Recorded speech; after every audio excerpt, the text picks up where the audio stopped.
বন্ধুরা, আপনাদেরকে inside TV বাংলাতে স্বাগতম। অবশেষে বাংলাদেশ আর ওয়েস্ট ইন্ডিজের প্রথম ম্যাচটা হয়ে গেল। বাংলাদেশ প্রথম ব্যাটিং করে বাংলাদেশ ২০৮ রানে টার্গেট দেয়। বাংলাদেশে ব্যাটিং ভালো করতে পারে নাই তেমন একটা, তাওহিদ হৃদয় শুধু একটা হাফ সেঞ্চুরি করেছিল আর অন্য সবাই তেমন ভালো করতে পারে নাই। আর মাহিদুল ৪৬ রান করেছিল, যার ফলে ৫০ ওভার হিসাবে রান খুবই কম হয়েছে। বাংলাদেশকে আরও ভালো রান করতে হবে এবং আরও তাদেরকে খেলায় মনোযোগী হতে হবে। বাংলাদেশ খেলাটা জয়ী হয়েছে ভাই। রিশাদ কি বল করলো আজকে, একবারে পুরো ফাটিয়ে দিয়েছে। ৬টা উইকেট, টানা ৫টা উইকেট রিশাদের। কি বল করলো, পুরাই আগুন ঝরা বোলিং করেছে রিশাদ। রিশাদের জন্যই হয়তো আমরা এই প্রথম খেলাটা জিততে পেরেছি।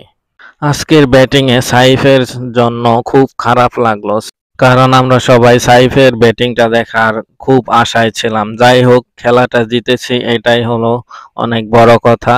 সামনের ম্যাচটাও আমরা জিতবো। ২১শে অক্টোবর খেলাটা শুরু হবে, দ্বিতীয় ম্যাচ। যারা যারা টিকিট লাভার আছি সবাই খেলাটা দেখার জন্য প্রস্তুতি নেই।